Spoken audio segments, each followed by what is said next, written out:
Terima kasih Bapak yang baik. Kami bersyukur Tuhan kalau pagi hari ini kami masih bisa diberi kesempatan untuk kami berkumpul Tuhan, untuk kami beribadah kepadamu. Dan saatnya Tuhan kami akan menerima kebenaran firman-Mu. Biarlah setiap kebenaran firman-Mu yang disampaikan boleh menjadi kekuatan dalam kehidupan kami ya Bapa. Untuk kedepannya kami semakin kuat di dalam Engkau untuk menjalani setiap harinya Tuhan. Terima kasih ya Bapa. Terima kasih banyak. Kami menyerahkan ibadah kami pagi hari ini dalam nama-Mu Tuhan Yesus Kristus kami berucap syukur. Haleluya. Amin.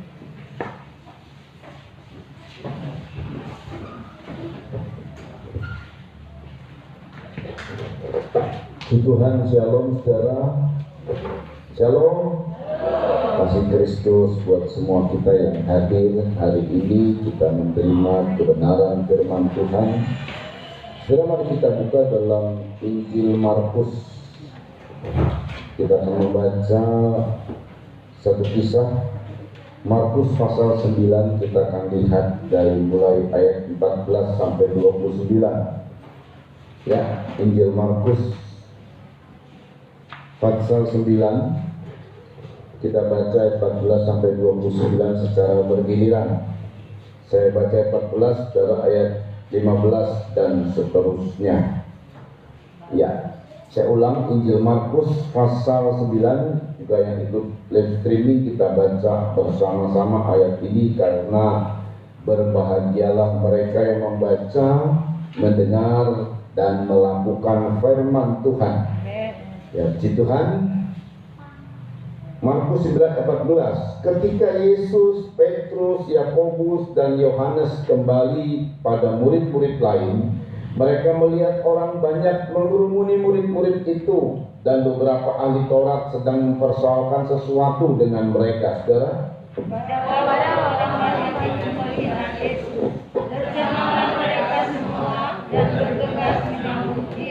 lalu Yesus bertanya kepada mereka, "Apa yang kamu persoalkan dengan mereka?" Kata seorang dari orang banyak itu, "Guru, anak ini menjawab kepadamu, karena dia kerasukan roh yang menyiksa dia."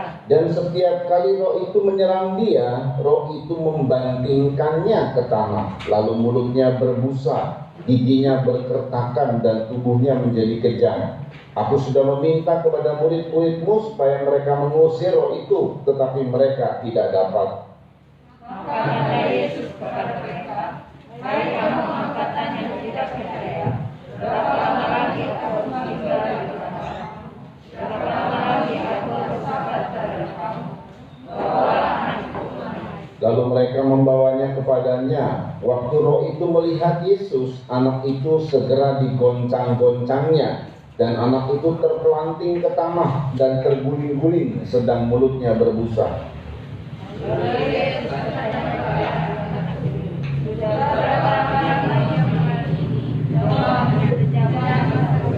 Dan seringkali roh itu menyeretnya ke dalam api ataupun ke dalam air untuk membinasakannya. Sebab itu jika engkau dapat berbuat sesuatu, tolonglah kami dan kasihanilah kami.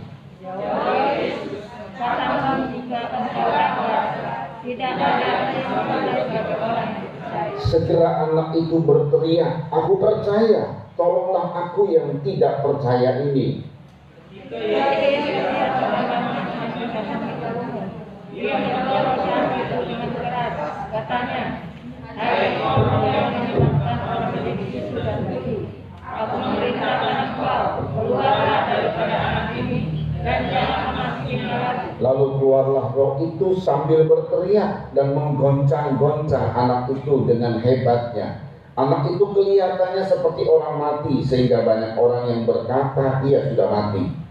Tapi Yesus membangkang anak itu dan membangunkannya, lalu ia bangkit sendiri. Ketika Yesus sudah di rumah dan murid-muridnya sendirian dengan dia, bertanyalah mereka, "Mengapa kami tidak dapat mengusir roh itu?" Jawabnya kepada mereka, "Di sini tidak dapat mengusir roh." Ya, saudara, dalam ayat 29 ada tambahan. kecuali dengan berdoa dan berpuasa. Ya, ini nggak tahu di Indonesia kenapa dikurangkan. Dalam bahasa Inggrisnya pun ada tambahan di ayat 29, saudara, berkata begini, and he said unto them, this kind can come forth by nothing but by prayer and fasting. Nah, berdoa dan berpuasa. Ada jenis yang tidak hanya begitu saja diusir, tapi mesti ada satu peningkatan doa dan puasa. Tapi semua nanti mengandung makna, saudara ya. Saudara perhatikan baik-baik dari peristiwa yang terjadi, di mana saudara ada beberapa orang yang ada di situ. Yang pertama adalah 9 murid. Yesus turun dari gunung, di mana dia dimuliakan bersama dengan 3 murid yang merupakan kepercayaan, Petrus, Yohanes, dan Yakobus. Ketiga murid ini dulunya pekerjaannya nelayan semua ini. Ini bukan orang terpelajar, tidak ada yang sarjana di situ, tidak ada yang teologian di situ. Ada Petrus, ada Yohanes dan Yakobus. Yohanes dan Yakobus juga adalah kakak beradik, saudara. Petrus, Yohanes, dan Yakobus. Saudara, 3 murid ini yang diandalkan, yang dikasih kepercayaan, yang dibawa kalau ada hal-hal yang penting atau sesuatu perbuatan Tuhan yang sedikit lebih penting dari yang lain, tidak secara umum. 3 murid ini selalu ikut serta dengan Tuhan. Saudara, 3 murid ini, Petrus, Yohanes, dan Yakobus, masing-masing nantinya punya peranan, saudara ya, punya peranan. Ya, untuk Petrus dia menjadi pemimpin seluruh rasul, baik dari rasul-rasul di zaman dahulu sampai sekarang. Dari rasul di mana Yesus hadir sampai sekarang. Yohanes yang dapatkan pewahyuan tentang kitab Wahyu, dan Yakobus adalah gembala di Yerusalem. Jadi dia adalah gembalanya di Yerusalem. Saudara, setelah Yesus dan murid-murid turun, ada 9 murid yang ada di bawah 9 murid. Kan murid Yesus ada 12. 3 murid dibawa serta oleh Yesus naik ke gunung kemuliaan. Pada saat Yesus dimuliakan, mereka melihat ini. Tetapi 9 murid tidak melihat. Lalu waktu Tuhan turun, ada 9 murid. Di situ ada juga ahli-ahli Taurat. Saudara ya, ahli-ahli Taurat. Kalau kita sebut sekarang ini teolog, saudara. Orang-orang yang memang belajar Taurat, orang-orang yang memang belajar tentang keagamaan. Jadi ada 9 murid, ada ahli Taurat, dan ada kumpulan banyak orang. Nah, jadi ada satu kelompok di antara ini, sebut saja murid dan ahli Taurat ini kelompok pelayan-pelayan Tuhan, saudara. Lalu kemudian kumpulan banyak orang ini adalah kelompok umat, kelompok rakyat, kelompok yang dilayani sebenarnya. Jadi waktu Yesus hadir, yang kelompok khususnya umat ini, saudara, mereka segera merespon, mereka tercengang.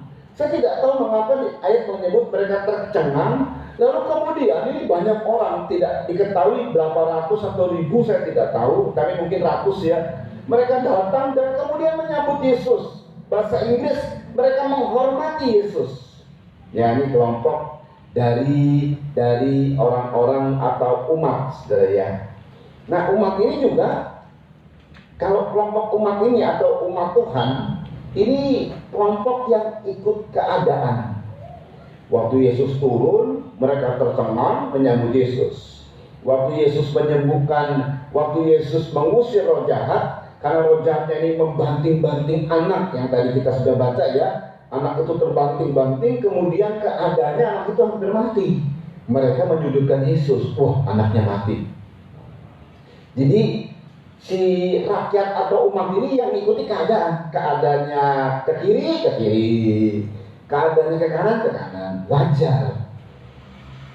Karena mereka perlu dituntun, saudara ya. Jadi keadaannya seperti apa, ya wajar. Dan ini disebut saja, ini kelompok yang besar ini kelompok kanak-kanak rohani yang perlu dibimbing, yang perlu dituntun ini juga kelompok jemaat, kelompok domba-domba. Perlu ada pemimpin-pemimpin. Nah, itu pemimpinnya siapa? Dalam konteks di sini adalah 9 murid dan ahli-ahli Taurat. Itu pemimpin-pemimpin rohani, saudara. Nah, ya. Jadi kita lihat, karena ini penting sekali untuk kita ketahui.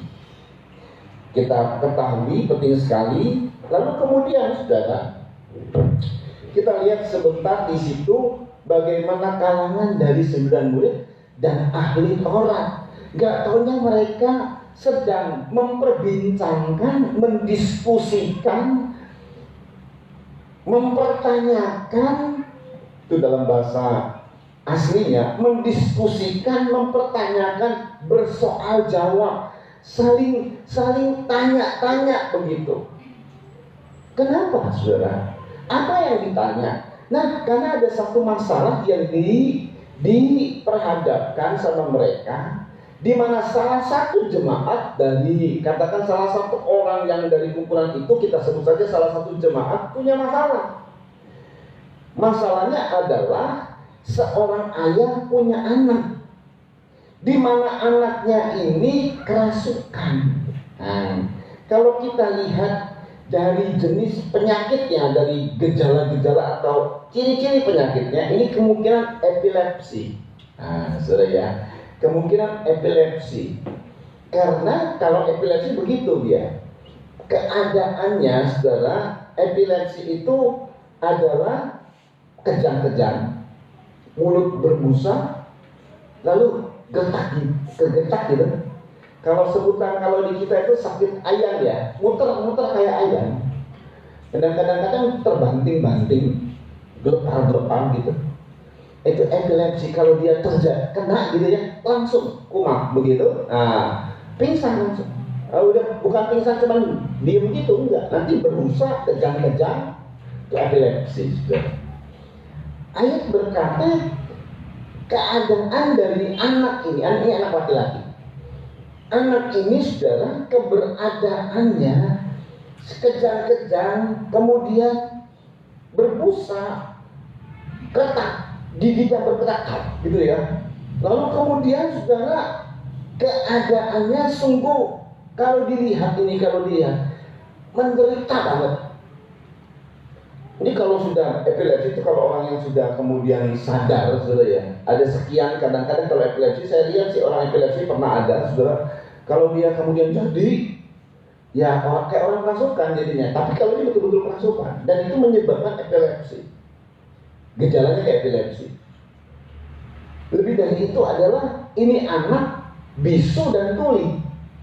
Kalau ada orang epilepsi, ada yang normal, tapi karena ada konslet di otak, kalau dia stres atau kecapean, terjadi dia pasti begitu. Ini tidak sekedar cuma epilepsi, tapi memang betul-betul roh jahat ini merasukinya, membuat dia menderita, dan lebih parahnya anak ini bisu dan tuli. Nah, jadi itu kalau udah bisu dan tuli itu merupakan penyakit fisik, bisu dan tuli. Jadi saudara perhatikan, gara-gara anak inilah banyak orang berkumpul. Gara-gara anak inilah saling terjadi perdebatan, saling terjadi diskusi di antara 9 murid sama ahli-ahli Taurat. Saudara ya. Ya, saya tidak tahu kemana ibunya, saya tidak tahu. Tapi yang ada adalah bapak dan seorang anak laki-laki. Diperkirakan ini anak sekitar antara usia belasan, antara 15, 16, 17, mungkin belum sampai 20. Dan diperkirakan juga waktu anak ini mengalami keadaan seperti itu di usia sekitar 2-3 tahunan lah, karena masa kecil itu dianggapnya 2-3 tahun. Jadi cukup lama, bertahun-tahun menderita. Kalau sudah selesai lepas, yang dengan sendirinya nanti lepas, tapi terjadi lagi begitu. Itu rasa badannya sakit ya, dibanting-banting. Jadi ini merupakan satu keadaan yang menderita banget. Rumah tangga yang menderita. Jikalau itu disebut anak, berarti juga anak itu dalam Mazmur upah. Upah itu adalah karena kita bekerja mendapat upah. Tapi pada saat kita mendapat upah, kita menderita untuk mendapat upah. Nah, inilah peristiwanya, inilah masalahnya. Jadi kalau bicara mengenai secara harafiahnya anak yang menderita sakit. Secara rohaninya, secara luasnya, ini penderitaan oleh karena krisis yang membuat orang rumah tangga nih ya, entah seorang laki-laki yang bekerja keras tapi menderita banget. Gitu saudara. Untuk dapat uang itu menderita banget. Untuk dapat sesuatu itu menderita sekali. Harus kerja banting tulang, peras keringat, tapi hasilnya nggak begitu besar. Hanya untuk sesuap nasi saja. Saudara ya, nah ini keadaannya terjadinya pun bertahun-tahun. Saudara, kalau kita lihat, bahkan ini ayatnya berkata begini. Kadang-kadang ini anak diseret sama roh, mau dicemplungkan di air atau di api. Wah, ngeri saudara. Tapi waktu diungkapkan sama bapaknya saudara, tapi anak ini biarpun bertahun-tahun ngalami kayak begitu, masih hidup. Iya kan? Masih hidup kan? Jadi saya melihat di sini saudara ya, ya bapaknya kenapa masih hidup? Ya dijaga sama bapaknya. Ini bapaknya betul-betul jaga benar nih anak. Bapaknya sayang sama anaknya. Padahal ayat berkata begini, kita baca ya. Ini pengalaman yang diceritakan. Kalau kita lihat saudara ya, bayangkan ya, anak ini jadi bulan-bulanan roh jahat. Seenaknya roh jahat memperlakukan ini anak. Kita lihat, bayangkan ya, kalau kita pemikir, waktu saya memikir, merenung saudara. Aduh, kita baca coba ayat 22, tolong dibaca. Perhatikan nih, dari Markus 9 ayat 22. Kita lihat kisahnya dulu ya. Dan seringkali roh itu menyeretnya ke dalam api ataupun ke dalam air. Menyeretnya ke dalam api ataupun ke dalam air terus. Untuk membinasakan. Untuk membinasakan anak ini. Untuk membunuh anak ini. Tahunan loh. Saudara, kenapa anak ini masih hidup? Karena bapaknya jaga. Betul ya?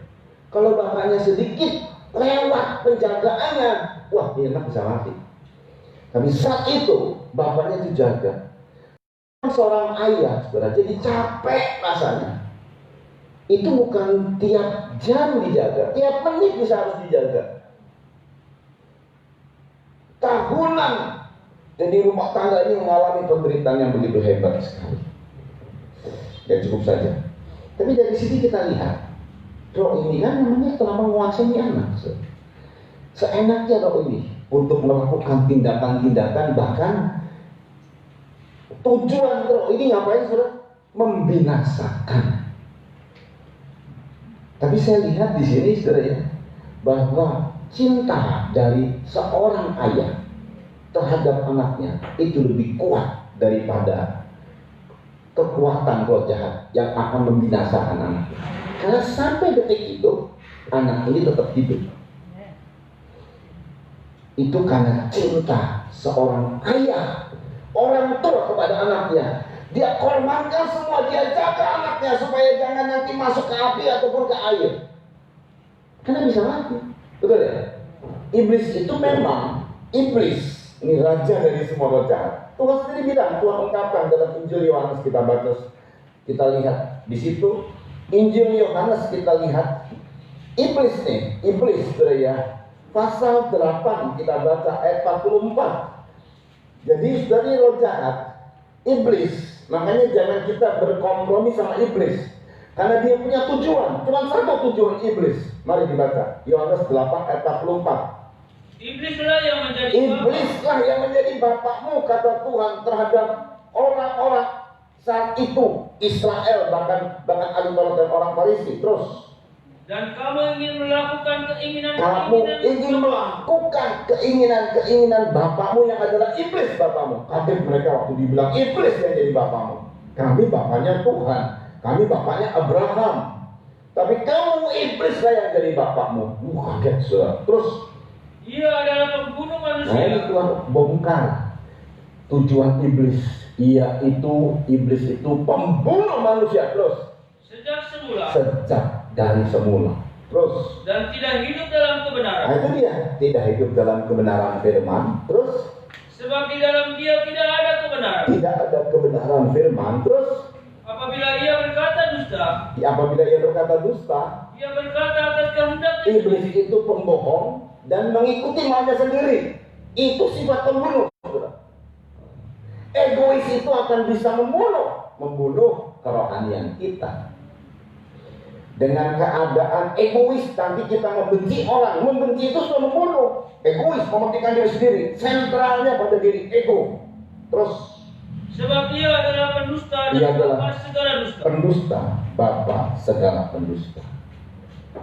Pembohong, tidak ada kebenaran firman, adanya ego sendiri, membenarkan diri sendiri, cari pembenaran diri, wah itu komplit. Ya, dan ya sejak dari dulu pembunuh. Saudara, bayangkan roh jahat ini menguasai anak ini tahunan. Kalau tidak dijaga sama orang tuanya, anak ini mungkin sudah mati. Cinta itu nggak taunya lebih kuat. Cinta seorang ayah kepada anaknya lebih kuat daripada iblis. Lebih kuat daripada kuasa iblis yang menguasai anak ini. Cuma tetap nggak mampu, saudara. Ini saya udah ngebayangin, saya sudah merenungkan betapa lelah ini orang tua menjaga anaknya supaya tetap selamat. Mungkin dia nangis tiap-tiap hari, siapa yang bisa nolong? Akhirnya dia punya kesempatan.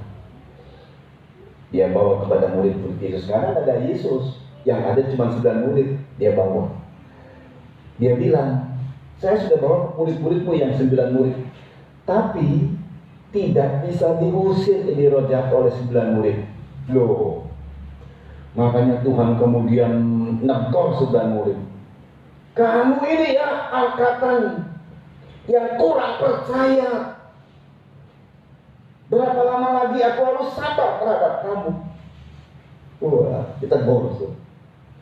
Nah, kenapa 9 murid, apalagi ahli Taurat? Sebelum Yesus datang kan ahli Taurat dong. Semua umat datangnya sama ahli Taurat dong, sama pemimpin-pemimpin rohani, betul nggak? Kalau ada masalah datangnya ke siapa? Ya pemimpin rohani dong, betul nggak? Kalau misalnya disebut gembala, ya gembala, pemimpin rohani. Ini sebelum Yesus hadir. Jadi tahunan itu keadaan orang ini, keadaan ayah ini sudah datang ke ahli Taurat, tapi nggak berhasil. Hari itu ada murid-murid Yesus dan ahli Taurat. Datang juga nggak berhasil. Kenapa? Karena murid Yesus dan ahli Taurat ini berdiskusi atau questioning, bertanya, mempersoalkan. Sudah dengar baik? Soal kekristenan itu bukan dipersoalkan, bukan diperdebatkan. Banyak sekali orang-orang pemimpin-pemimpin rohani itu lebih sukanya untuk mempersoalkan satu masalah. Ayo kita diskusikan. Teolog-teolog itu memakai logika untuk menyatakan sebuah diskusi. Mari kita diskusikan. Iman itu tidak didiskusikan, tapi dialami dan dipraktekkan. Amin, saudara. Kekristenan itu bukan untuk diperdebatkan. Wah, ini begini, ini begitu, lalu terjadilah satu seminari, satu simposium, apa saja bentuknya, lalu diperdebatkan. Itu ayat firman Tuhan diperdebatkan. Firman Tuhan bukan untuk diperdebatkan. Makanya semakin lama, herannya saudara, di dalam kekristenan, khususnya pemimpin-pemimpin rohani, semakin memperdebatkan firman. Sehingga muncul keraguan-keraguan. Ada banyak orang yang muncul ragu-ragu jadinya. Wah, firman Tuhan ini sudah tidak murni lah, sudah inilah, sudah muncul keraguan-keraguan. Firman Tuhan itu tidak diperdebatkan, tidak dipertanyakan, tidak dipersoalkan. Kita baca. Sebab kalau dipersoalkan muncul nanti pertengkaran. Ya kan? Hamba Tuhan A kemudian menyatakan statement menyerang hamba Tuhan B. Ini hamba Tuhan B nggak suka diserang. Dia buat lagi statement di YouTube lah, di mana, serang lagi di medsos, dia serang lagi hamba Tuhan C. Wah, saling serang menyerang. Kita baca sekarang apa yang disampaikan oleh Paulus. Ini kalangan dari mereka ini, firman diperdebatkan, hal-hal persoalan iman diperdebatkan. Kristen itu di kalangan hamba Tuhan ini, makanya Tuhan tegur, kalau kamu perdebatkan sesuatu, maka timbul keraguan-raguan, ragu-ragu yang tidak percaya. Kita baca ya, 2 Timotius 2 ayat 23 sampai 26. Di kalangan atasannya, di kalangan pemimpin rohaninya malah firman diperdebatkan. Makanya mereka nggak punya kuasa. 2 Timotius 2 ayat 23 sampai 26.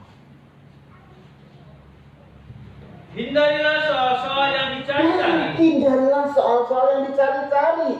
Jadi kalau saudara ingin mengalami mujizat, jangan mencari-cari soal-soal, persoalan-persoalan dicari-cari. Terus Yang bodoh dan tidak layak. yang bodoh dan tidak layak, ada urusan diperdebatkan. Nggak akan mengalami mujizat, saudara. Mujizat itu kalau ingin kita alami, percaya. Terus Engkau tahu pada soal-soal itu menimbulkan pertengkaran. engkau tahu bahwa soal-soal itu menimbulkan pertengkaran. Terus Sedangkan seorang hamba Tuhan tidak boleh nah, itu di bertengkar. kalangan murid, 9 murid dan ahli Taurat ini pemimpin rohani semua. Mereka bertengkar, mereka memperdebatkan, mendiskusikan, itu pasti terjadi perdebatan, saudara. Terus Tetapi harus ramah terhadap semua orang. Ia harus cakap mengajar sahabat pengajar, sabar, terus dan dengan lemah lembut dapat menuntunnya orang yang suka melawan. ya, Sebab mungkin Tuhan memberikan kesempatan kepada mereka untuk bertobat ya, dan memimpin mereka sehingga mereka mengenal kebenaran. terus Dan dengan demikian mereka menjadi sadar kembali karena terlepas dari jerat iblis yang telah mengikat mereka pada kehendaknya. iya, bukan firman itu bukan untuk diperdebatkan, tapi diterima, lakukan. Amin, saudara.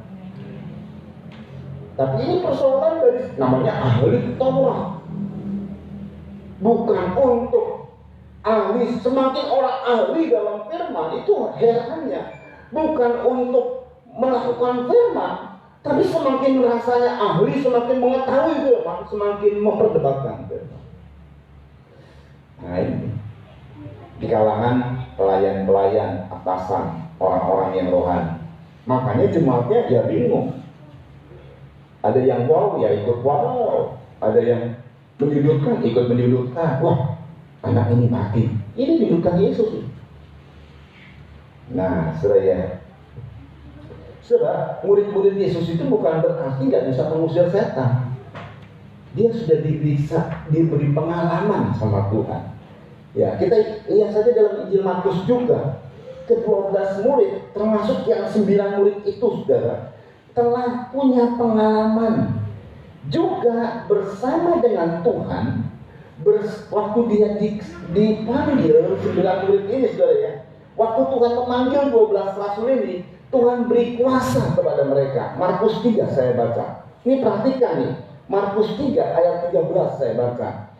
Kemudian naiklah Yesus ke atas bukit, Markus 3 ayat 13. Ia memanggil orang-orang yang dikehendakinya dan mereka pun datang kepadanya. Yang 9 murid tadi, yang 3 murid tadi ikut Yesus ya. Yang 9 murid ini yang kita perhatikan. Ia menetapkan 12 orang untuk menyertai dia dan untuk diutusnya memberitakan Injil. Dengar baik ayat 15. Dan diberinya kuasa untuk mengusir setan. Tapi hari itu tidak bisa. Waktu mereka tidak bisa, udah nih, malu sebenarnya malu. Ditegur juga sama Tuhan. Hei kamu angkatan yang kurang percaya, berapa lama lagi aku harus sabar menuntun kamu? Udah dikasih kuasa, tapi nggak berhasil. Lalu setelah sampai di rumah, murid-murid tanya, iya tak? Tuhan, kenapa kami nggak berhasil? Ini 9 murid khususnya yang nanya. Tuhan bilang, jenis ini tidak bisa diusir kecuali berdoa dan berpuasa. Artinya apa, saudara?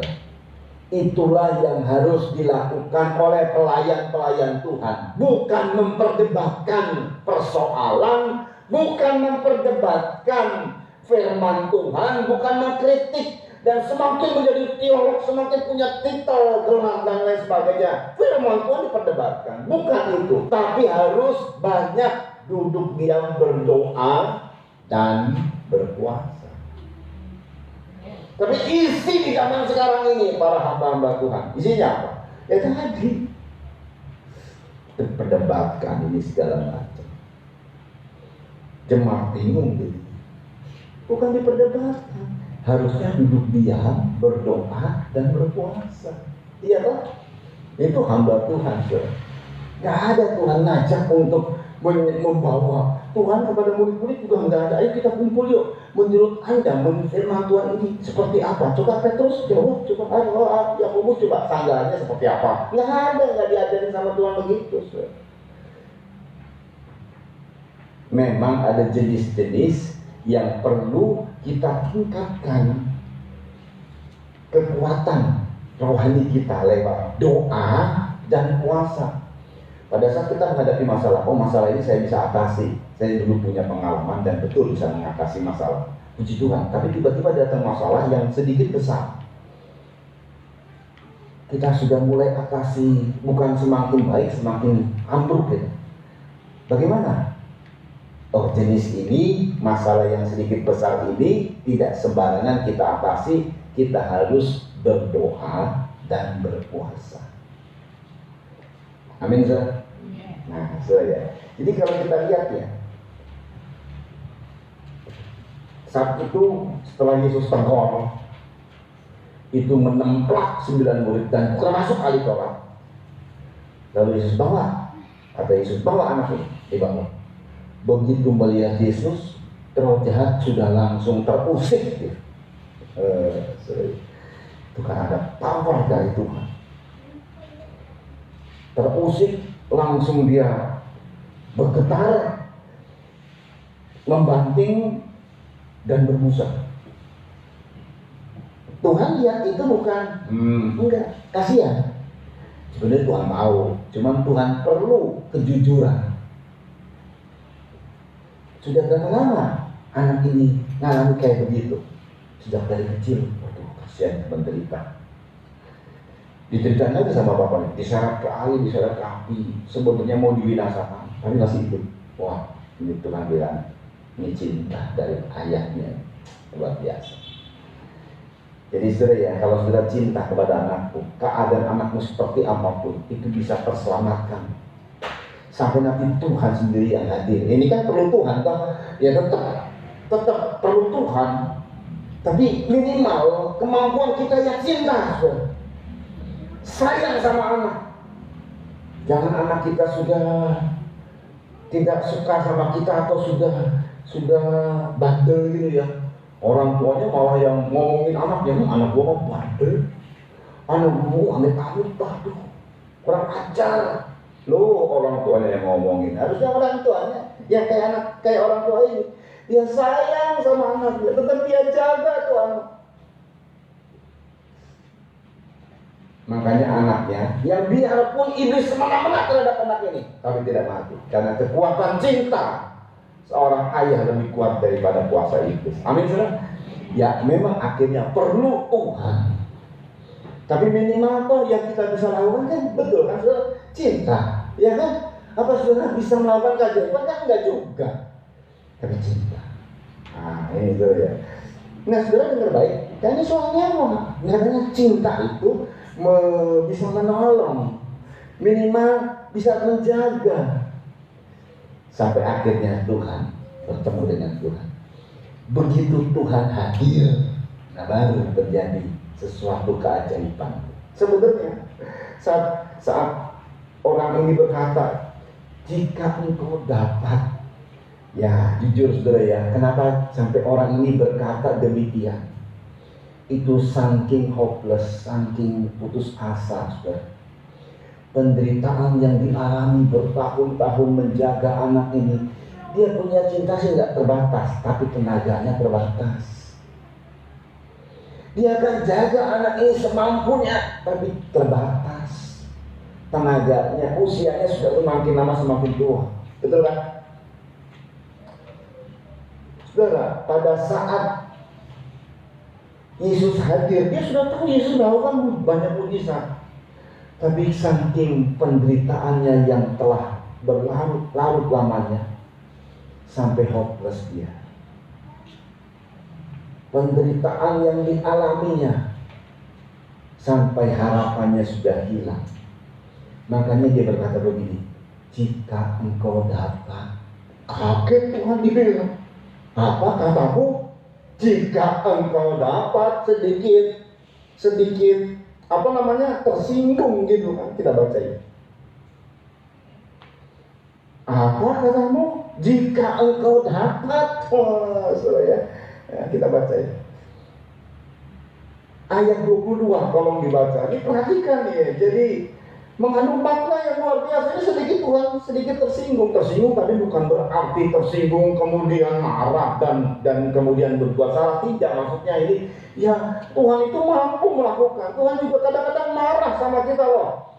Jika engkau Tuhan dapat menolong saya. Apa kata Tuhan? Jika aku dapat. Enggak, aku selalu bisa lebih daripada apapun yang kita pikirkan. Amin, saudara. Mari dibaca. Ya. Dan seringkali roh itu menyeretnya ke dalam api ataupun ke dalam air untuk membinasakannya. Ya. Sebab itu jika engkau dapat Sebab itu dengan memohon banget, tetapi meragukan. Jika engkau dapat berbuat sesuatu, terus tolonglah kami. Terus dan kasihanilah kami. Perhatikan. Jawab Yesus. Katamu, jika engkau dapat. Oh, itu sedikit nadanya gimana, Sur? Itu sedikit nada marah. Katamu jika engkau dapat. Rasanya kau ragu sama Tuhan. Tuhan itu jangan diragukan, Sur. Ya, dimaklumi. Keadaannya kadang-kadang kalau kita punya masalah bertubi-tubi datang, bisa saja orang jadi hopeless. Betul, saudara? Sampai kita berkata, Tuhan, kira-kira kau bisa gak nolong saya? Betul, saudara? Betul gak? Apa bisa Tuhan tolong saya? Itu sedikit meragukan Tuhan itu. Makanya Tuhan sedikit tersinggung begitu. Katamu, jika engkau dapat. Cuman selanjutnya itu malah mengejutkan. Pernyataan Tuhan selanjutnya harusnya begini. Katamu jika engkau dapat. Tidak ada yang mustahil bagi Tuhan. Begitulah harusnya. Ini selanjutnya mengejutkan banget. Yuk dibaca. Tidak ada yang mustahil bagi orang yang percaya. Tidak ada yang mustahil bagi orang yang percaya. Nah, harusnya kan, oh Tuhan, tolonglah kami jika engkau dapat melakukan sesuatu. Lalu Tuhan jawab, katamu jika engkau dapat. Engkau itu maksudnya Tuhan. Dia masih memakai kata engkau jika engkau dapat. Harusnya pernyataan selanjutnya apa? Bagi Tuhan tidak ada yang mustahil, betul kan? Tapi hari itu mengejutkan. Tuhan tidak menyebut bagi Tuhan tidak yang mustahil, itu lumrah. Memang iya. Tapi Tuhan bilang bagi orang yang percaya tidak ada yang mustahil. Wow.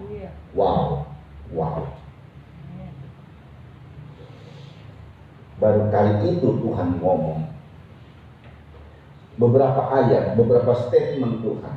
Bagi Tuhan tidak ada yang mustahil.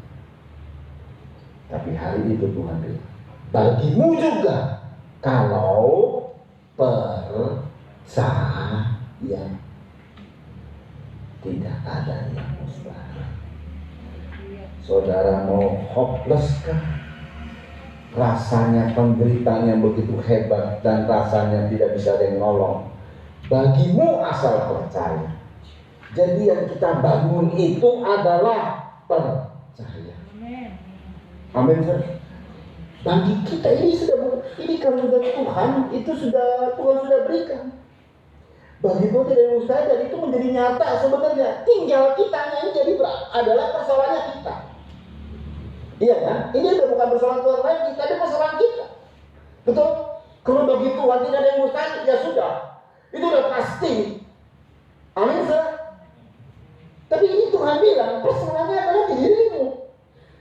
Bagi orang yang percaya, tidak ada yang mustahil. Coba teruskan. 23, yuk. Jawab Yesus katamu, Ya. jika engkau dapat, Jawab Yesus, katamu jika engkau dapat, terus tidak ada yang mustahil bagi orang tidak yang ada yang mustahil bagi orang yang percaya. Sebutkan problem dan masalahmu apa, asal percaya saja, nggak ada yang mustahil. Kalau begitu aja ada yang mustahil, lumrah, memang sudah betul. Tapi sekarang Tuhan berikan seolah-olah bahwa ketidakmustahilan itu diserahkan kepada dirimu, diserahkan kepada tangan kita. Satu saja, percaya. Nah itu makanya menegur, menempelak. Hai kau angkatan yang kurang percaya kepada murid-murid, karena kamu banyak mempersoalkan hal. Segala masalah dipersoalkan, dirumitkan. Ada sedikit problem, dibesar-besarkan. Itu saja yang ada pada orang Kristen. Gak duduk diam dan berpuasa. Ada masalah, salahkan ini, salahkan itu. Makanya gak ada pertolongan Tuhan, gak ada keajaiban. Sebab kalau kita mempersoalkan masalah, percaya kita malah menjadi digerogoti, dirongrong. Tapi kalau kita duduk diam, berpuasa, nanti kita lihat ini soal puasa. Tidak ada yang mustahil bagi orang percaya. Oh haleluya. Persoalanmu apa? Hutang yang sebanyak begitu. Persoalanmu apa? Sakit yang telah bertahun-tahun yang membuat kita menderita. Ini bukan lagi bagi Tuhan, bagi kita. Tidak ada yang mustahil. Bagi kita yang bagaimana? Percaya. Nah, karena percaya ini munculnya dari mana, saudara? Dari firman. Kita baca ulang Roma. Jadi kita mesti pahami baik-baik awal muncul kita menjadi percaya dari firman. Saudara ya, dalam Roma kita baca pasal 10 ayat 17. Percaya atau iman itu sama. Hai orang beriman, hai orang percaya itu sama. Believe. Ya bahasa Indonesia ini ada iman, ada percaya. Dua-dua sama, saudara. Yuk dibaca. jadi iman timbul dari pendengaran. Jadi firman, jadi iman, percaya timbul dari pendengaran. Terus. Dan pendengaran oleh firman Kristus. Dan pendengaran oleh firman Kristus. Bagaimana saudara mau percaya kepada Tuhan kalau saudara tidak mendengar firman Tuhan? Amin. Firman Tuhan itu isinya di mana? Di khotbah. Makanya harusnya, jadi katanya gini saudara, kita punya masalah. Apapun sama saja masalah kita. Yang rasanya, aduh nggak mungkin ditolong ini. Tapi sekarang ada statement Tuhan, tidak ada yang mustahil bagi orang percaya. Semua masalah bisa diselesaikan. Tetapi sekarang menjadi persoalannya adalah percaya kita di mana? Nah, sedangkan percaya ini munculnya dari firman. Jadi kalau ada masalah, jangan berdoanya jangan begini, Tuhan tolong masalahku, jangan. Doanya adalah yang pertama, Tuhan berikan aku kepercayaan. Tetapi sebelum orang bisa percaya, dari mana? Tuhan beri aku waktu untuk menerima firman. Nah itu karena iman itu munculnya dari iman itu, percaya itu munculnya dari firman. Nah kalau misalnya kita cuma doa, Tuhan tolong doa, Tuhan tolong aku Tuhan, cuma Tuhan tolong masalahku, hutangku, sakitku, sembuhkan, problemku, aku nggak punya pekerjaan, beri pekerjaan, bukan itu. Tuhan tolong berikan aku kepercayaan. Tapi sebelum kita percaya, makanya dasarnya kan dari firman. doa yang sangat pertama kita harus harapkan sama Tuhan. Tuhan, beri aku kesempatan mendengar firman. Haleluya. Itu yang membuat nanti muncul percaya. Amin. Lagi, selain itu saudara, Tuhan berikan, tolonglah sampaikan firman yang murni. Jadi setiap saudara berdoa itu di hari-hari, di setiap hari Minggu, siapkan diri dan berkata begini, Tuhan, berikan aku firman yang murni, sebab banyak firman yang nanti dikhotbahkan, karena firman itu dapatnya dari khotbah.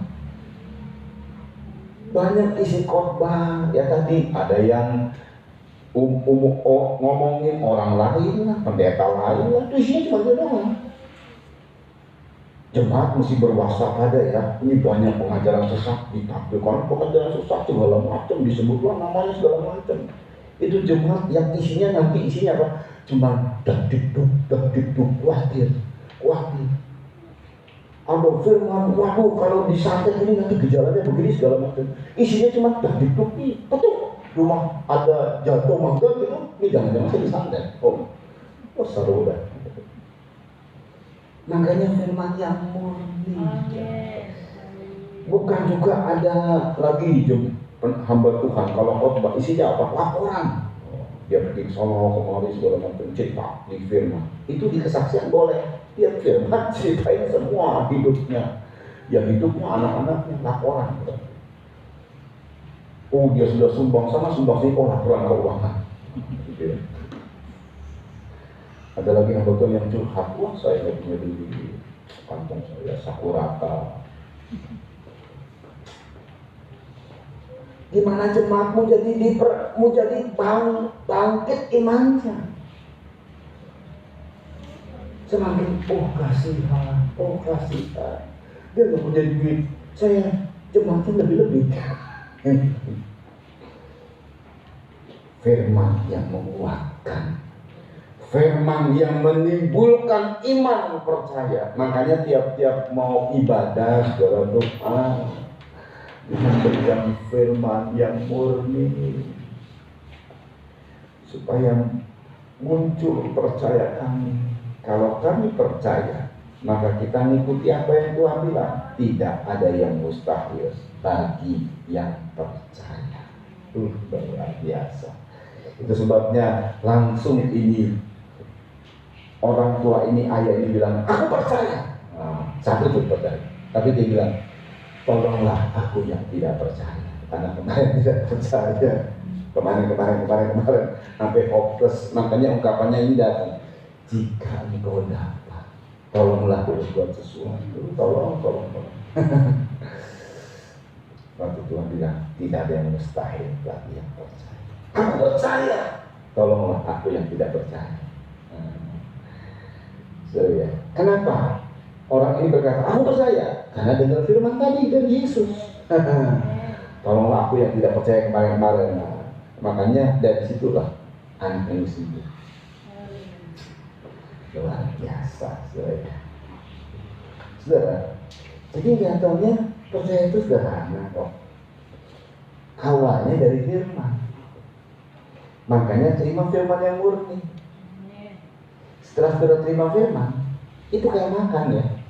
Saudara kan kalau makan begini loh saudara. Waktu anak kita masih kecil dikasih makan ya sehari 3 kali gitu. Ayo besok diukur, kan nggak perlu begitu juga saudara. Dilihat dulu kekuatannya berapa.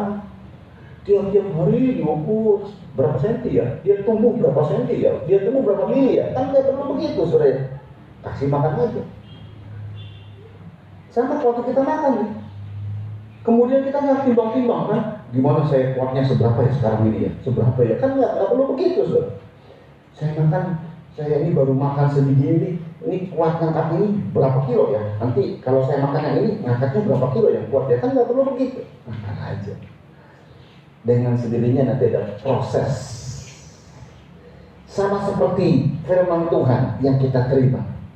Dengan sendirinya ada proses dan mendatangkan iman, mendatangkan percaya.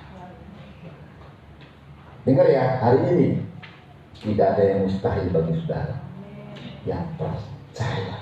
Amin, saudara. Percaya, haleluya. Gak ada yang mustahil. Semua menjadi mungkin. Nah, saudara, jadi hal yang luar biasa ini, saudara. Pada saat Yesus sudah sampaikan, maka ini ayah ini berkata, aku percaya. Tolonglah aku yang tidak percaya. Kemarin tidak percaya. Tapi hari ini katakan kita semua, aku percaya. Ulangi. Aku percaya. Ulangi lagi. Yang ikut Kristen juga, aku percaya. Tidak ada yang mustahil bagi orang yang percaya. Berarti di tangan saudara nih sekarang. Kalau mau terjadi mujizat, mau terjadi keajaiban, di tangan kita. Orang Kristen itu adalah orang-orang yang akan mengalami keajaiban demi keajaiban. Orang yang non-Kristen nggak mengalami itu, karena Tuhannya, pemimpinnya nggak mengatakan itu sih, iya kan? Tapi kalau kita, pemimpin kita Yesus Kristus, selalu melakukan perbuatan ajaib, iya kan? Yang sakit disembuhkan. Makanya terus termotivasi. Perlu kesembuhan, perlu. Jangan juga jadi orang Kristen yang wah kesembuhan mah nggak perlu. Yang perlu adalah dewasa lari. Iya kan. Tapi kalau kita sakit kita perlu sembuh. Persoalan-persoalan datang hal yang jasmani kita potong. Tuhan tahu semua kok. Makanya Tuhan hadir. Coba lihat pada saat Tuhan hadir. Ada orang yang sakit, kemudian Tuhan biarkan terus sakit? Enggak. Semua orang disembuhkan. Waktu Tuhan hadir, ada badai, ada apa segala macam. Tuhan mengatakan, berhenti badai, berhenti. Masalah apapun gak ada masalah. Tuhan hadir, Tuhan buktikan. Itu hal yang jasmani memang. Tuhan gak akan bilang begini, yang sakit, sudahlah gak apa-apa sakit, yang penting percaya Yesus. Mati, gak apa-apa. Enggak. Jadi butuh, keajaiban itu butuh. Itu harusnya menjadi pengalaman-pengalaman hidup kita. Amin. Begitu kita disebut orang Kristen, anak Tuhan, pasti ada pengalaman di mana Tuhan menolong kita, di mana Tuhan memberikan keajaiban kepada kita. Entah itu mungkin bentuknya kecil atau besar, tapi kita punya pengalaman bersama dengan Tuhan. Amin. Nah itu. Kalau saya memang pengalaman bentuk kesembuhannya besar, saudara. Bahkan otak yang membuat saya tetap hidup sampai sekarang. Oh, besar sekali, saudara. Harusnya mati saya. Harusnya kayak gini, kejang-kejang gitu. Saya sudah berulang kali kejang-kejang dan hampir mati memang. Ada pengalaman bersama dengan Tuhan. Ada pengalaman-pengalaman pada saat saya mengalami kelelahan tubuh, tetapi saya ciptakan hati yang gembira adalah obat yang manjur. Lalu kemudian saya menjadi kuat. Ada pengalaman-pengalaman di tengah-tengah saya lagi vertigo, sedangkan saya harus dari Tangerang ke Pegadaian ini terus masih melayani dengan nyetir mobil. Ini vertigo loh, tetap bisa. Karena saya ciptakan hati yang gembira adalah obat yang manjur. Biarpun nggak cesplem, kesembuhannya di tengah-tengah lagi muka pucat segala macam, dan kalau bergerak sedikit akan muter, tapi saya bisa berjalan. Saya tidak panik, saya terus berjalan dari Tangerang sampai ke Pegadaian. Istirahat sebentar, berangkat lagi pelayanan. Ada pengalaman-pengalaman bersama dengan Tuhan. Amin, saudara. Semuanya keajaiban. Ada pengalaman-pengalaman bersama Tuhan dalam pelayanan. Saat tidak punya uang, saat mungkin difitnah, saat mungkin segala macam terjadi, ada pengalaman bersama dengan Tuhan. Tuhan menjadi sahabat, Dia terus menghibur saya. Yang saya bisa ceritakan kepada orang, ini pengalaman bersama dengan Tuhan indah sekali. Amin, saudara. Nah itu, setiap kita mesti ada pengalaman bersama dengan Tuhan dong. Amin. Tidak ada yang mustahil bagi orang percaya. Haleluya. Dan kita bilang, aku percaya tuh. Tolong aku yang kemarin kurang percaya, ragu-ragu, sampai aku bilang, jika kau dapat Tuhan, oh Tuhan pasti dapat menolong kita. Gak usah pihak Tuhan, Tuhan sudah serahkan kepada kita. Hal keajaiban itu di tangan kita. Pertolongan Tuhan itu di tangan kita, asal percaya. Amin, saudara. Nah, saudara, tetap percaya kepada Tuhan. Jadi kalau kita lihat, saudara, ini kisahnya ya. Waktu orang ini membawa kepada 9 murid, juga ahli Taurat, karena mereka kan pemimpin rohani. Kok nggak ada apa-apanya mereka ya, ahli Taurat sama 9 murid? Oh, karena mereka ini suka berdebat, firman diperdebatkan. Oh, segala macam, nggak ada kuasa jadinya. Lalu Tuhan hadir dan dibawa kepada Tuhan. Tuhan hadir dan keluar dan sembuh hilang.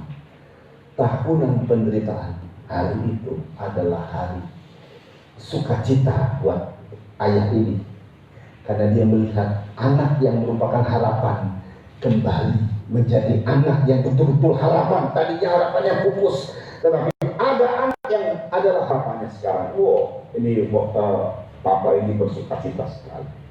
Anak ini bersukacita. Penderitaan yang tahunan dialami, akhirnya dia bebas. Haleluya. Maka anak ini bersukacita.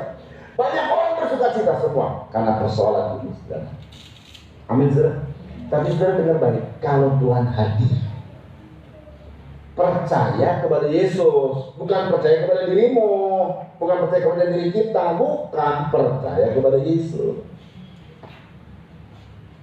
Jadi dengan kata lain, asal Tuhan hadir, semua masalah beres. Kalau Tuhan hadir, jadi kronologis lambatnya gitu. Tuhan hadir, Tuhan kasih tenaga sama kita, sama seperti murid-murid tadi dikasih tenaga, baru bisa menyelesaikan masalah. Jadi artinya yang paling pertama adalah Tuhan hadir, ya kan? Amin, saudara. Tuhan hadir itu penting. Makanya Tuhan bilang jenis ini harus doa dan puasa. Apa sih tujuan puasa? Nah, kita baca. Kita lihat, saudara bisa berpuasa. Saudara yang suka puasa, ayo tingkatkan lagi puasamu. Nggak usah khawatir dengan segala macam. Ayo tingkatkan puasamu. Matius 9 ayat 14 sampai 15. Ini poin-poin terakhir. Ini perhatikan, nggak taunya ini yang perlu kita pahami. Firman adalah Yesus. Yesus adalah firman. Ya, dan kemudian Tuhan bilang harus doa dan puasa. 14. Matius 9 ayat 14. Yuk dibaca. Kemudian datanglah murid-murid Yohanes kepada Yesus. Murid-murid Yohanes datang kepada Yesus terus dan berkata, mengapa kami dan orang Farisi berpuasa? Mengapa kami, murid Yohanes dan orang Farisi berpuasa terus? Tetapi murid-muridmu tidak. Tetapi murid-murid Yesus tidak. Terus? Jawab Yesus kepada mereka. Ya.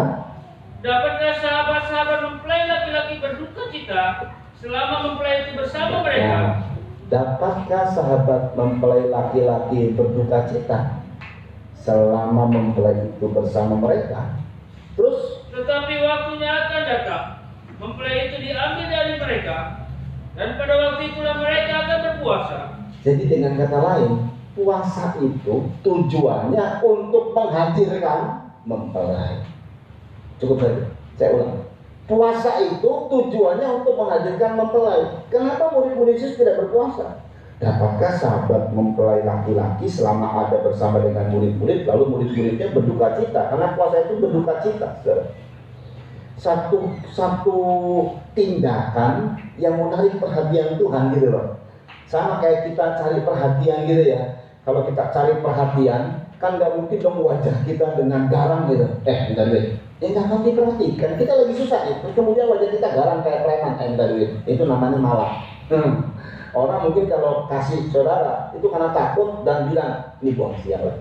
Gitu. Tapi kalau memang melas, aduh saya belum makan. Aduh kasihannya anak ini ya.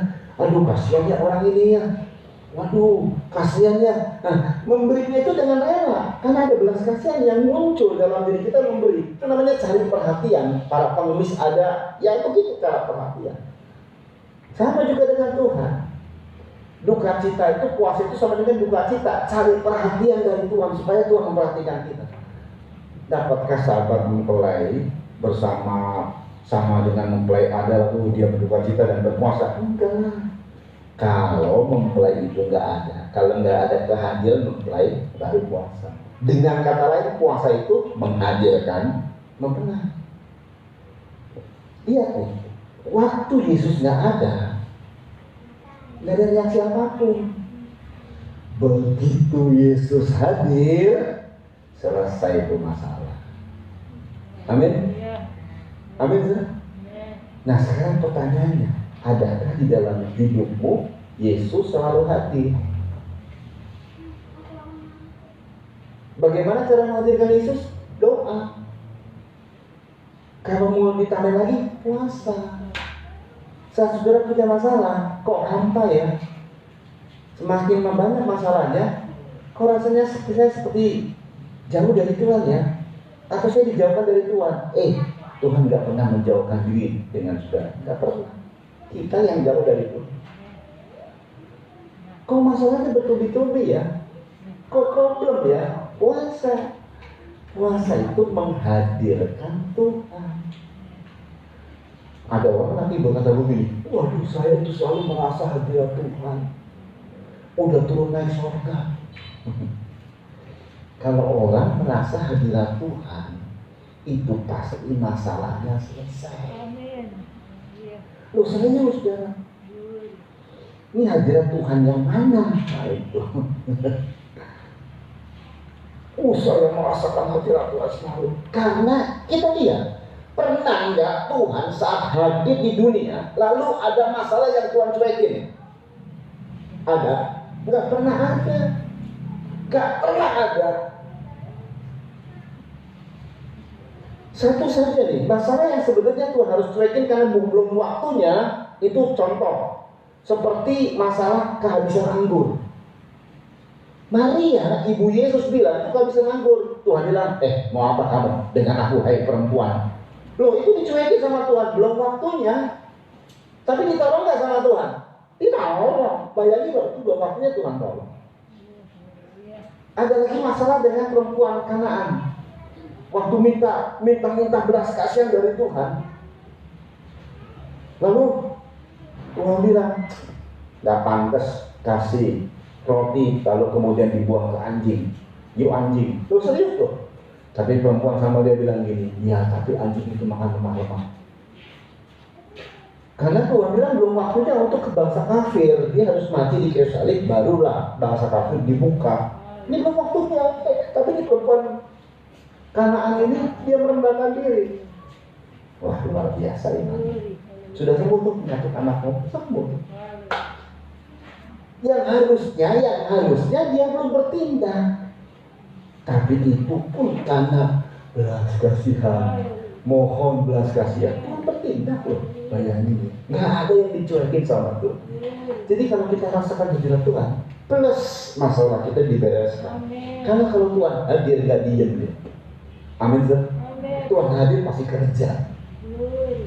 Jadi kalau kita, ini banyak orang, apalagi pendua-pendua sama yang kadang-kadang ya, ini saya tuh merasakan hadirat Tuhan, tapi utangnya masih banyak. Utang mulu, masalahnya gak beres-beres. Dia ada yang keliru, berarti ada yang keliru. Gak mungkin kalau Tuhan hadir dan kemudian masalah kita gak dibereskan, gak mungkin. Ya salahnya begini, kita sudah merasa hadirat Tuhan, masalah kita dibereskan, tapi kita ngutang lagi, kurang ajar sama Tuhan. Ambisinya kan, orang kan kalau ngutang itu kan ambisinya begitu hebat sekali. Ya harusnya keuangan kita belum mampu, jangan main utang-utang dong. Udah gitu utangnya nggak bayar, tapi rasa hadirat Tuhan.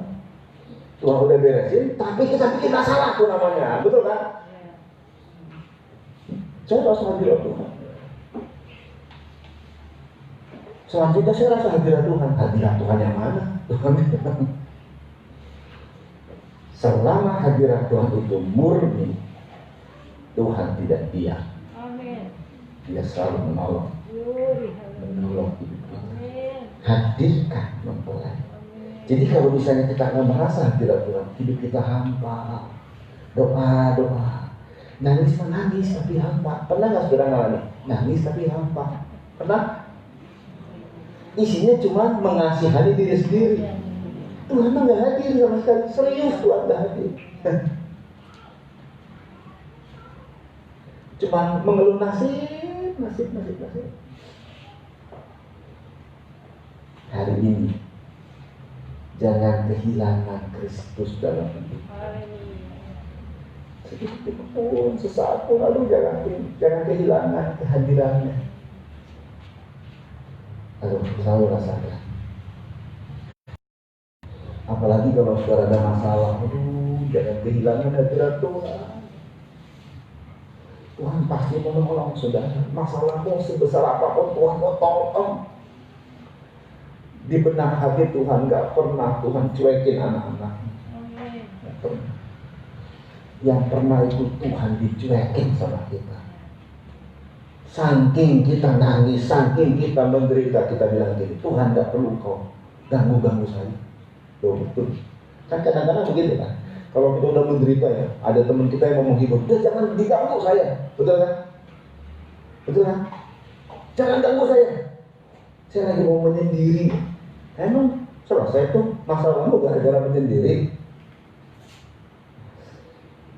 Ya mungkin kalau orang lain silakan, tapi jangan pernah saudara berkata. Mungkin saudara nggak berkata begini, jangan ganggu saya Tuhan. Kasih.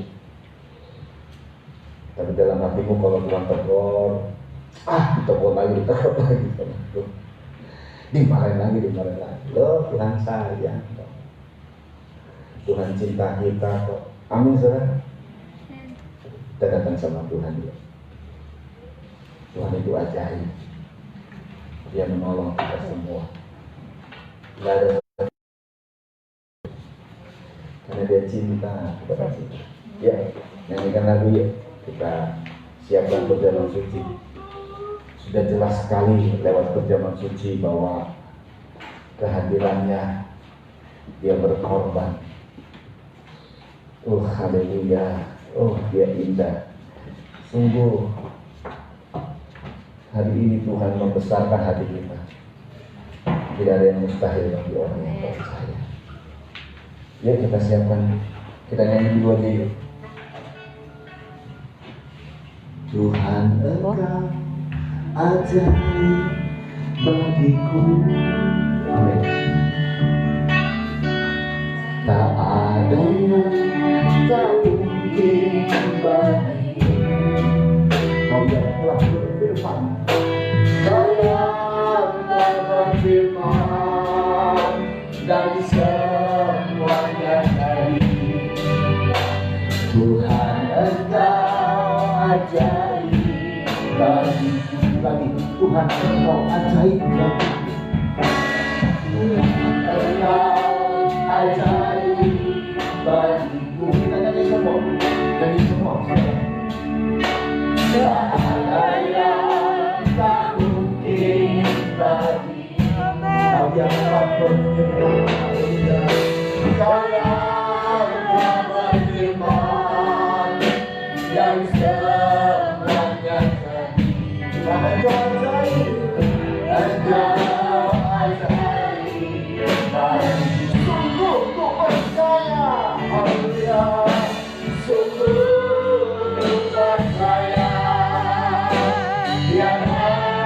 Yang mustahil mujizat masih ada dalam hidupku. Sembuhkan sakitku, sembuhkan sakitku, pulihkan jiwaku. Mujizat masih ada dalam hidupku. Saya merasa ada orang-orang yang memang sekarang ini sedang menderita. Saya menjerit kepada Tuhan. Seperti ayah ini, tahunan dia alami penderitaan, termasuk yaitu Kristen ini. Ini yang saya rasakan. Ada tangisan, ada cerita di bawah. Bertahun-tahun membuat dia lelah, sampai akhirnya hopeless, putus asa. Dari surga Tuhan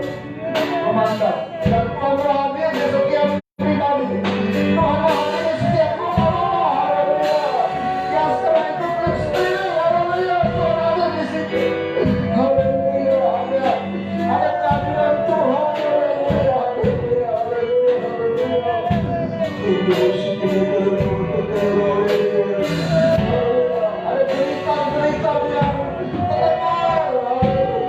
Sungguh cerita yang begitu memilukan sekali.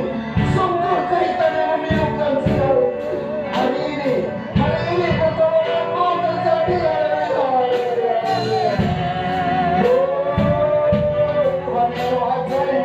Haleluya. Marilah dengan percaya.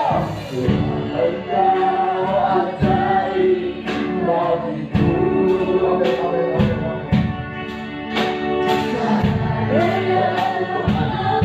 Allah yang sedang tersedia adalah perjamuan kudus. Sejak kami maka kami mendapat kekuatan. Sumber dari sana adalah kekuatan Tuhan. Itu terasa dalam hidup kami. Dan Kau hadir dalam hidup kami. Menyelesaikan masalah kami. Karena itulah yang setiap orang tinggal diam. Kau selalu membuat bisa. Haleluya.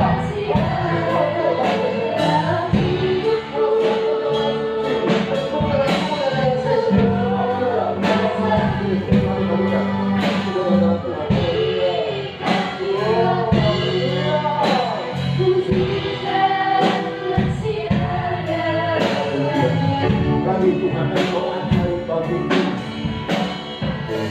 Engkau ajaib bagiku. Nyanyi dengan sungguh-sungguh, dengan percaya. Haleluya. Tak ada yang tak mungkin bagiku. Amin. Haleluya. Kau yang telah berfirman, Kau yang telah berfirman, dan semuanya jadi. Amin. Amin. Amin. Tuhan engkau ajaib bagiku. Sungguh ku percaya, sungguh ku percaya, tiada yang mustahil. Dalam hidupku,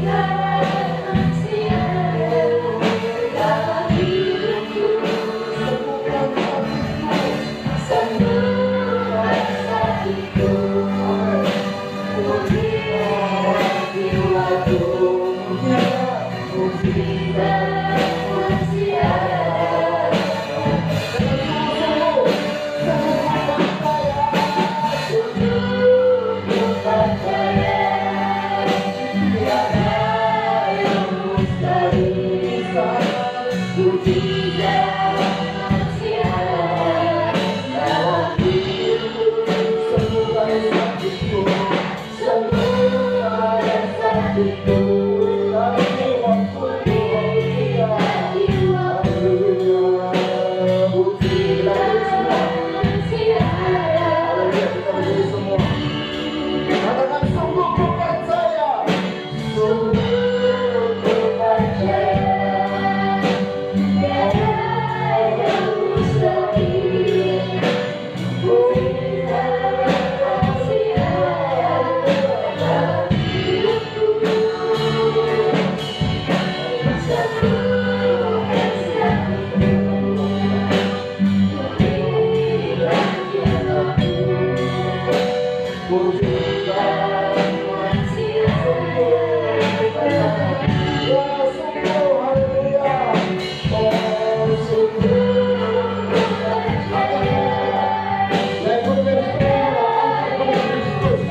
Bapa yang baik, ada Tuhan. Haleluya, percaya apa yang kau pegang adalah tubuh Kristus. Haleluya, kita sedang menyentuh Dia. Haleluya, haleluya. Lewat perjamuan sendiri kita sedang menyentuh Dia. Haleluya, haleluya. Haleluya, haleluya. Dengar firman Tuhan, sebab apa yang telah kuteruskan kepadamu telah kuterima dari Tuhan. yaitu bahwa Tuhan Yesus pada malam waktu ia diserahkan mengambil roti, dan sesudah itu ia mengucap syukur atasnya. Yesus memecah-mecahkannya dan berkata, inilah tubuhku yang diserahkan bagi kamu, perbuatlah ini menjadi peringatan akan aku. Bukankah roti yang kita pecah-pecahkan adalah persekutuan dengan tubuh Kristus? Amin. Maka dengan percaya tubuh Kristus dalam nama Tuhan Yesus Kristus. Amin.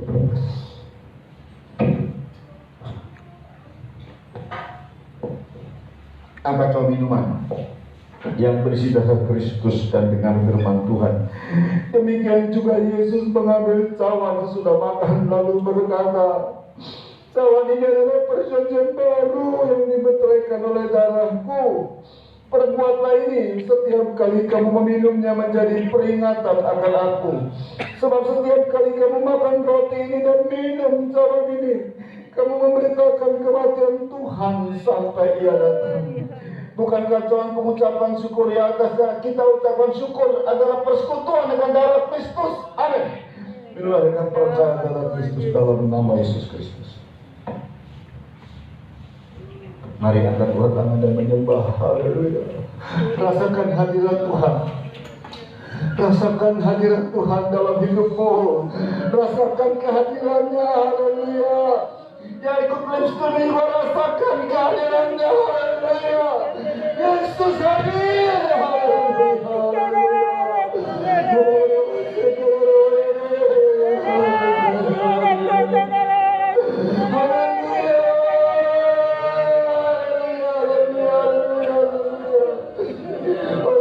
Setiap kali Tuhan jamah, kalau Kau hadir, Kau menjamahkan, Kau mengerjakan sakit disembuhkan. Haleluya. Haleluya. Ya. Haleluya. Anak kami kembali kepada Tuhan lagi. Haleluya. Oh, suami kami bertobat, istri kami bertobat. Haleluya. Masalah kami diselesaikan. Haleluya.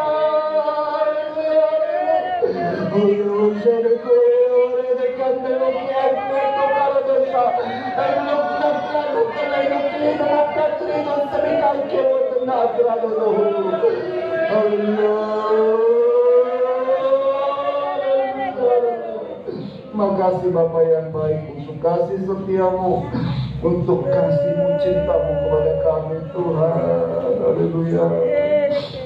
Haleluya. Kalau kami seperti seorang ayah ini yang terus cinta kepada anaknya, anak yang mungkin sudah terseret dengan kuasa roh jahat, membuat dia tidak bisa, kehidupannya tidak bertobat dan begitu jahat sekali. Tetapi seorang ayah, orang tua yang cinta kepada anak-anaknya, maka cintanya lebih kuat daripada pengaruh roh jahat. Kami percaya kekuatan cinta itu Tuhan. Haleluya. Sampai satu kali Kau hadir menolong. Haleluya. Haleluya. Dan mereka yang putus asa, Tuhan, inilah hari di mana Kau hadir dan menolong setiap orang. Haleluya. Kau menjangkau mereka dan Kau memberitahu kepada mereka, kalau Kau percaya tidak ada yang mustahil, maka terjadilah seperti percayamu. Haleluya. Di tangan kami sebenarnya mujizat itu, di tangan kami pertolongan itu, dan kami percaya kepadamu. Berkati Tuhan keluarga di sini yang telah menjalankan tempat ibadah, berkati keluarga yang menjalankan pastori Tuhan, dan semua anak-anakmu yang telah berkorban berpuluhan, korban ucapan syukur, kolektif, dan semuanya berkati berlimpah-limpah. Terima kasih Bapa yang baik, dan Tuhan tolong setiap kami lewat kehidupan kami. Biarlah nama Tuhan dipermuliakan. Juga berkati Tuhan pemerintah setempat di Kecamatan Panggadeni, di Kabupaten Subang, Provinsi Jawa Barat, dan bahkan Tuhan di seluruh Indonesia. Berkati Pak Presiden kami Tuhan, Wakil Presiden, bersama dengan para menteri yang ada, supaya mereka bisa satu visinya untuk Indonesia maju Tuhan, dan berikan kepada mereka perlindungan dari COVID-19, supaya mereka bisa beraktivitas untuk sebagai abdi negara, untuk untuk negara ini semakin maju seperti apa yang Tuhan sudah berkati negara ini dengan berbagai banyak potensi yang ada.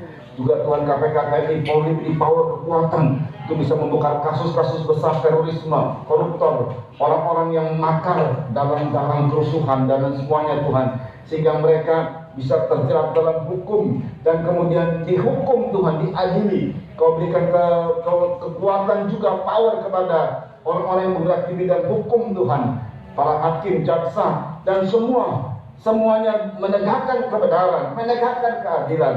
Tapi kalau ada yang luput dari keadilan dunia ini, maka Tuhan bertindaklah dari sorga supaya namamu ditakuti oleh bangsa-bangsa. Nyatakan namamu di Indonesia ini, kerajaanmu di Indonesia, kerajaan kebenaran, kerajaan damai sejahtera dan sukacita, itu biar terjadi atas Indonesia Tuhan, sehingga Indonesia dipulihkan. Terpujilah nama Yesus Kristus. Tuhan tolong juga untuk setiap haleluya dari GSPD Tuhan, ada 2 hamba Tuhan yang dipanggil di Jawa Barat, Pak Heston dan Om Charles. Tuhan berikan penghiburan kepada kaum keluarga yang ada. Makasih Bapak, kami percaya dan maksud dari Tuhan dari semuanya. Jaga lindungi kami para hamba-hambamu supaya kami bisa melayani Tuhan dengan sungguh-sungguh memberikan yang terbaik tahbisan kami kepada Tuhan. Nama Tuhan dipermuliakan. Berkati Tuhan semua yang gereja-gerejamu juga, PKSG dan semua ya Bapak, dan semua yang ikut live streaming apa yang disampaikan oleh mereka. Doa-doa permohonan mari dengar dan jawab doa-doa mereka. Semua korban yang disampaikan oleh semua jemaat Tuhan diberkati. Terpujilah nama Yesus Kristus. Dan kalau sebentar kami akan kembali ke rumah masing-masing dalam ibadah yang ikut ibadah offline. Sampaikan dengan selamat, dengan tidak kekurangan sesuatu apapun. Mari semua angkat dua tangan dan terima berkat dari Tuhan yang termasuk juga di live streaming. Terimalah berkat dari Tuhan. Saudara-saudara yang dikasih oleh Tuhan, terimalah anugerah cinta kasih sayang dari Bapa yang selalu mencintaimu. Terimalah kuasa pendamaian dari Yesus lewat kuasanya untuk mengampuni dosa-dosamu kalau engkau mengakui dosa, mengampuni kesalahan orang lain dan juga membereskan dosa. Dan terimalah kekuatan Roh Kudus, penyertaan Roh Kudus yang membuat engkau menjadi kuat karena Dia sahabat sejatimu. Terimalah juga menyempurnakan hidupmu, hal-hal yang kau dapat disempurnakan oleh Roh Kudus, dan terus menjadi teman sahabat setia. Haleluya, menghibur, menguatkanmu. Dan terimalah semua berkat-berkat jasmani lainnya juga karena kau telah mengikuti live streaming dalam ibadah ini. Diberkatilah pekerjaanmu, usahamu, rumah tanggamu, juga anak-anakmu. Diberkatilah keturunanmu dan semua yang kau rindukan Tuhan jawab. Diberkatilah juga kesehatanmu, semua berkat yang disediakan Tuhan terjadi atasmu.